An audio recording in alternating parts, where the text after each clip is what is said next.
com mais 1.234 mortes e 44.684 casos novos registrados nesta quinta-feira, o Brasil chegou a 3,5 milhões de casos confirmados e 112.423 mortes pela pandemia do coronavírus de 2019. No mundo inteiro já são quase 22.600.000 casos confirmados, 797 mil mortes e 15,5 milhões de pacientes curados. Os Estados Unidos têm quase 5.750.000 casos confirmados e 174 mil mortes. O número de casos novos caiu 18% nas últimas 2 semanas e o de mortes 3%. O ex-secretário de Estado e ex-secretário do Tesouro James Baker pegou a Covid-19 e está em tratamento em sua casa em Houston, no Texas. Uma pesquisa com 2.200 trabalhadores do maior sindicato de funcionários federais dos Estados Unidos revelou que 70% entendem que os ministérios, as agências e seus locais de trabalho não são suficientemente seguros contra a Covid-19. A Flórida se tornou o 5º estado americano a registrar mais de 10 mil mortes, depois de Nova York e Nova Jersey. Da Califórnia e do Texas, a Flórida é o 3º estado mais populoso dos Estados Unidos. 1/4 de seus 21 milhões de habitantes tem mais de 60 anos. Muitos idosos se mudam para lá por causa do calor para fugir do inverno em regiões mais frias do país.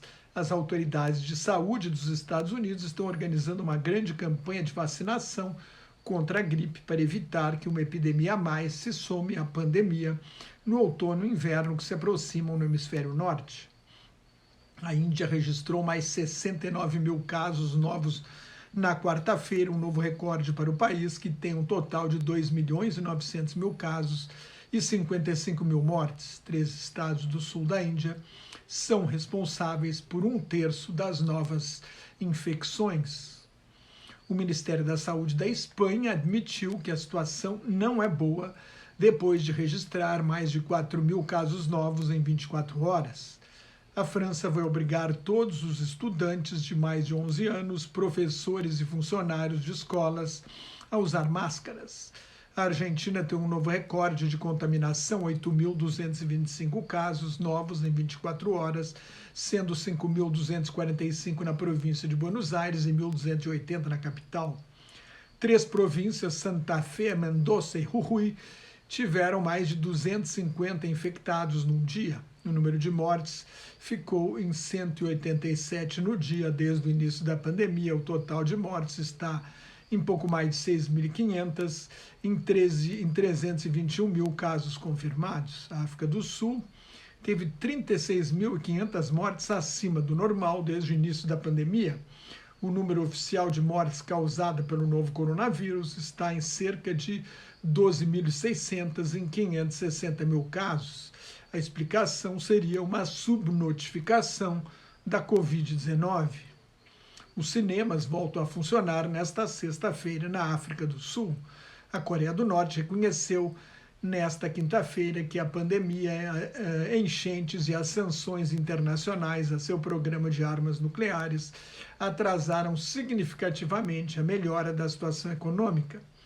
Em 2016, quando o ditador Kim Jong-un lançou seu plano econômico, a economia norte-coreana cresceu 3,9%, o melhor resultado desde o fim dos anos 1990, quando milhões de pessoas morreram de fome. Em 2018, sob o peso das sanções internacionais, o produto interno bruto norte-coreano recuou 4,1%. Agora, com a pandemia, o regime stalinista de Pyongyang fechou a fronteira com a China, como 90% do comércio exterior da Coreia do Norte é com a China, a economia norte-coreana sofre. O Ministério do Exterior da China reagiu às críticas a fotos de uma festa numa piscina de Wuhan, onde estavam todos sem manter uma distância mínima. Wuhan é a cidade de origem da pandemia. O governo chinês diz que a cidade emerge mais forte. O regime comunista testou toda a população da cidade, de 11 milhões de habitantes, depois de um confinamento rigoroso de 11 semanas e de alguns casos que apareceram quando começou a reabertura. Em um apelo aos credores, o Banco Mundial defendeu uma redução das dívidas dos países pobres, alegando que a pandemia pode jogar mais 100 milhões de pessoas na pobreza absoluta. Cerca de 1.100.000 americanos pediram o seguro-desemprego na semana passada, mais do que nas 2 semanas anteriores. Outros 543 mil que não têm direito ao seguro-desemprego, entre eles trabalhadores autônomos e microempresários, pediram auxílio-desemprego, o chamado auxílio-desemprego da pandemia. A taxa de desemprego nos Estados Unidos está em 10,2%. A FDA, ou FDA, a Administração de Alimentos e Medicamentos, o órgão regulador americano, deu autorização para o uso de emergência de um exame rápido para detectar o novo coronavírus fabricado por uma empresa americana.